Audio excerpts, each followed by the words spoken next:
Hello friends, welcome to Target.js, and in this video we will see Charter Act of 1833. See, so far we have seen the advent of Britishers in the year 1600.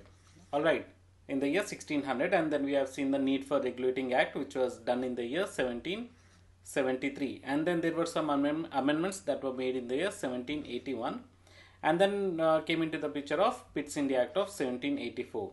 So till here we are done with all these things. And then we have also seen that court of directors. These people, court of directors, has some powers with respect to commercial functions. So final step towards centralization in British India was made by the Charter Acts. And also in Pitt's India Act, they called British possessions for the first time. Very important point. Remember this one. In Pitt's India Act, they called British possessions for the first time, and the British government decided to prepare charts to highlight its possessions of the British India.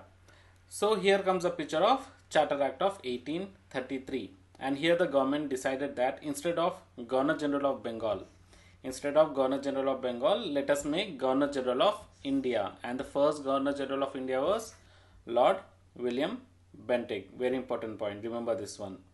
So this act made Governor General of Bengal as Governor General of India, and it vested all the civil and military powers on him. That is Governor General of India, this person. And he was also given exclusive legislative powers for the entire British India. Again, a very important point. And this act ended all the activities of the East India Company as a commercial body. And East India Company was left as purely an administrative body. Alright, that is, it implement what the government says. And this is again very important point for UPSC aspirants. See, the Charter Act of 1833 attempted to introduce a system of open competition for selection of civil servants, including Indians. But the Court of Directors pleaded that please negate this provision at least. So this provision was negated. That means it was cancelled. And these are some of the factual points that you should remember from prelims point of view.